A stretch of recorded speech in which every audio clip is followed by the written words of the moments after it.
Dan untuk membahas lebih lanjut, kita sudah terhubung dengan Ketua Kebijakan Publik Apindo, Sutrisno Iwantoro. Selamat siang, Pak Sutrisno. Selamat siang. Iya, Ya, apa Pak. kabar? Salam sehat. PSBB total Senin tanggal 14 September ini mulai akan diberlakukan. Bagaimana kemudian pengusaha menanggapi hal ini? Ya, saya kira kan sudah banyak disampaikan ya. Pasti kalau terjadi PSBB seperti itu akan terjadi penurunan lagi ya. Mhm. Dari sisi penjualan, dari sisi produksi gitu ya. Nah, namun dari sisi pelaku usaha kita itu di saya ini ya, kan posisinya memang tidak bisa melanggar aturan gitu loh ya. Tentu kita ikuti aturan pemerintah ya, tapi yang penting itu adalah sebenarnya certainty ya, kepastian ya. Jangan sampai nanti kemudian misalnya ada aturan di satu tempat, di tempat lain yang tidak sama gitu ya.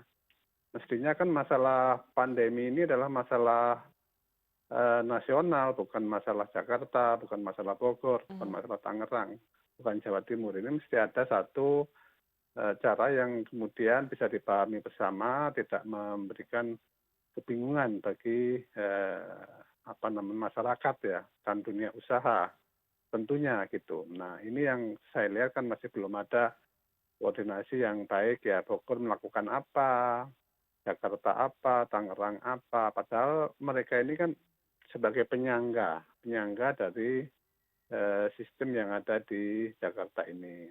Kita paham ya bahwa Pak Jokowi selalu mengatakan bahwa sumber utama itu adalah pandemi, penularan itu. Karena itu ekonomi itu adalah terdampak. Jadi sepanjang penularannya itu belum bisa dihentikan, maka ekonomi akan seperti ini. Karena itulah masalah utama itu adalah menghentikan penularan. Menghentikan penularan ini menurut ahli-ahli pandemi itu sebenarnya sederhana saja, yaitu membatasi kontak antara orang dengan orang. Karena proses penularan itu dari orang kepada orang. Nah oleh karena itu testing, kemudian tracing dan isolasi itu adalah cara yang direkomendasikan oleh para ahli pandemi. Terus terang kalau kita lihat testing di Indonesia ini masih sangat rendah, sekitar 8 ribuan lebih dari setiap 1 juta penduduk. Padahal kalau di Amerika, kenapa Amerika kelihatan begitu banyak? Karena testingnya banyak, sudah lebih dari 1,4 juta per 1 juta penduduk. Karena itu kalau di Indonesia, kalau testingnya dilakukan, saya kira angkanya bisa lebih besar dari situ. Nah dengan testing ini kemudian baru di tracing, dicari ya, di mana yang orang itu pernah berhubungan. Nah dengan cara begitu mereka ini diisolasi, tentu angkanya akan menurun. Ya. Angka yang menurun ini akan menjadi energi utama untuk menggerakkan ekonomi. Okay. Ya. Sepanjang masalah utamanya belum dipadamkan, kalau saya menyatakan itu seperti kaleng yang bocor, dikasih air berapapun, nantinya juga akan bocor terus. Oke, Tapi kalau air tidak diberikan, ya akan mati semua. Karena oke. itu kita mendukung ya masalah BLT untuk tenaga kerja, bantuan banpres untuk mikro, itu harus dijalankan. Cuman untuk BLT 2,4 juta yang diberikan kepada tenaga kerja yang gajinya di bawah 5 juta, itu kenapa harus dibatasi hanya yang terdaftar sebagai peserta BPJS Ketenagakerjaan.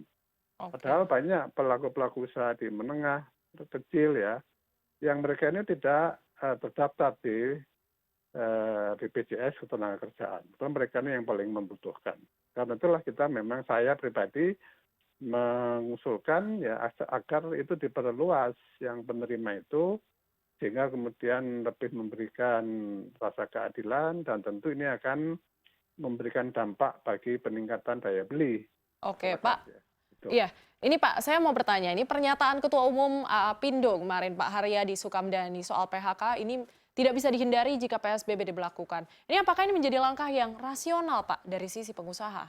Saya kira kalau PHK itu kan cepat atau lambat kan akan dilakukan ya, bukan saja karena COVID ini, karena memang perkembangan artificial intelligence yang cenderung kemudian menggantikan tenaga manusia dengan tenaga robot ya. Akan ada 800 juta tenaga kerja di seluruh dunia nanti akan digantikan ya. Nah, masalah COVID-19 ini dan juga PSBB ini kan mempercepat datangnya masa depan itu gitu loh. Itu sesuatu yang tidak bisa dihindarkan ya. Kalau ada macam-macam begini mempercepat proses PHK. Oleh karena itulah kita selalu mengajak, marilah sama-sama kita mengatasi persoalan ini. Jangan kita hanya mau melihat dari sisi kita saja ya. Misalnya kalau terus-terusan bekerja itu menuntut kenaikan gaji ya pada saat seperti sekarang ini, ya nanti implikasinya pasti akan PHK gitu loh. Akan PHK itu kasihan kan mereka yang tidak tertampung di sektor formal yang kemudian harus di PHK, katakan dia di yang kontrak itu pasti didulukan yang kontrak-kontrak. Terus mereka nanti bagaimana? Tetap ditampung di mana? Ini kan dari satu persoalan yang tidak bisa kemudian diselesaikan oleh kepentingan salah satu pihak saja. Jadi mesti harus ikut memahami ya. Karena kalau kemudian itu dilakukan kan PHK bukan hal yang tidak mungkin dilakukan gitu loh. Itu adalah kecenderungan yang hampir pasti gitu. Baik, jadi memang kemungkinannya PHK ini akan kembali terjadi begitu bahkan bisa lebih cepat begitu ya Pak. Sementara itu dari pengusaha sendiri sektor-sektor mana saja yang paling terdampak dan apakah sudah ada pembicaraan begitu mengenai strategi apa yang kemudian akan diambil khususnya pengusaha di Jakarta? Jadi begini, sektor yang paling terdampak itu sektor yang melibatkan kontak antara person to person. Jadi mereka yang melibatkan ketemunya orang itulah yang paling terdampak ya. Perhubungan, ya transportasi umum, kemudian pariwisata, hotel dan restoran, ya terus retail, terutama di sektor tradisional itu, di mana kontak antara orang dengan orang itu akan sangat tinggi itu. Nah, kalau yang akan dilakukan, saya kira prinsip dari pelaku usaha itu kan tidak mungkin membiarkan dirinya mati. Jadi semua cara dilakukan untuk bisa membuat dirinya survive ya, untuk bisa membuat hidup dalam kondisi apapun ya. Langkah yang dilakukan tentu bermacam-macam sesuai dengan karakter dari masing-masing usaha itu. Yang pasti yang pertama kali dilakukan adalah manajemen mengenai cash flow, karena cash flow itu memang yang paling berat saat ini ya. Dengan cash flow itu diatur ya, kemudian tentu yang punya utang pasti memikirkan bagaimana cara merestructure utangnya ya. Oke. Nah, ya, yang lain tentu macam-macam, pemasarannya, kemudian efisiensi produksinya, membangun loyalitas, komunikasi, dan macam-macam lah. Itu tergantung dari masing-masing karakter pelaku usaha itu. Oke, Pak, ini kebijakan atau insentif apa lagi yang seharusnya dikeluarkan oleh pemerintah untuk para pengusaha di PSBB total jilid 2 di DKI Jakarta untuk meminimalisir kerugian para pengusaha tentunya? Kan itu banyak sekali sebenarnya skim-skim yang sudah dikeluarkan pemerintah. Yang menjadi masalah itu sekarang kan, pertama saya melihat stimulus itu kan masih kecil dibandingkan negara lain. Kita itu sekitar 4% ya. Negara lain sudah 20%, 15%. Bahkan Thailand, tetangga kita yang tingkat infeksinya rendah, itu sudah membelanjakan sudah 15% dari PDB untuk stimulus. Kita itu masih kecil ya, 695 triliun. Tetapi yang kecil ini juga realisasinya lambat gitu loh. Jadi kita menginginkan agar realisasinya itu dipercepat karena menolong likuiditas, menolong daya beli masyarakat dari dengan sendirinya nanti demand side-nya itu berkembang. Kalau demand side-nya berkembang, tentu supply side-nya akan mengikuti. Nah, yang kita inginkan lagi adalah dari sisi pemerintah daerah ya. Pemerintah daerah ini masih terlihat paling kurang progresif ya, masih masih juga mengejar-ngejar PBB, masih datangin kita, pajak reklame, ada pajak air tanah, kemudian ngurus macam-macam perizinan yang masih sulit gitu. Nah, ini sangat tidak responsif ya. Hotel dan restoran dan pajak yang daerah 10% tetap dikejar-kejar. Bagaimana olah susah begini kok mengejar-kejar itu. Ini saya kira hal yang perlu ajaklah pemerintah daerah itu ikut lebih responsif terhadap kondisi ini. Dan yang belum, maaf saya tadi masih agak ketinggalan, untuk BLT bagi pelaku usaha yang gajinya di bawah 5 juta, itu kan ada yang sebenarnya sudah ikut BPJS Tenaga Tetapi mereka mandek ya, katakan mulai Maret, April, Mei itu mandek karena terkena COVID ini. Nah ini ternyata mereka tidak mendapat karena ketentuannya harus ikut sampai Juni. Ini saya kira selain ya tadi yang mandiri yang tidak ikut BPJS Ketenagakerjaan, mereka ini juga harus pertimbangkan untuk mendapat ya supaya kemudian bisa meningkatkan daya beli masyarakat secara keseluruhan. Baik, jadi ada beberapa kemudian yang juga menjadi aspirasi begitu ya dari para pengusaha untuk pemerintah juga ikut melihat begitu ya.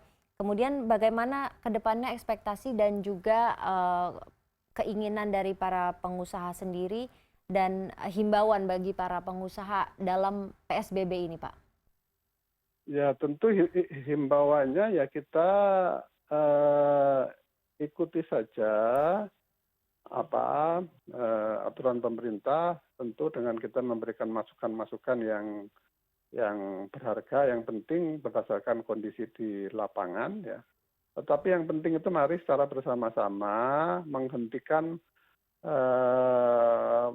atau menurunkan penularan dari COVID ini. Sebab akar masalahnya itu di situ. Jadi kalau itu dianggap kebakaran, ya kan? Kalau sumber kebakarannya nggak dimatikan, ya kita hanya mematikan api-api selanjutnya, maka itu akan terus gitu. Maka marilah kita sama-sama memadamkan kebakaran itu ya dengan terus-menerus semua pihak mendorong protokol kesehatan ya. Sebab sekarang itu yang paling banyak terkena kan lapisan bawah ya, yang memang mereka harus hidup, harus mencari makan, tetapi kemudian kurang disiplin dalam menegakkan itu. Oleh karena itu kita minta pemerintah daerah juga fokus untuk memberikan edukasi bagi lapisan masyarakat paling bawah supaya taat kepada pakai masker, cuci tangan, jaga jarak, kemudian ya kalau bisa dikasih bantuan untuk face shield itu, guna menghindarkan penularan yang lebih parah gitu. Oke, terima kasih Pak Sutrisno Iwantono, Ketua Kebijakan Publik Apindo yang telah bergabung bersama kami di After 10.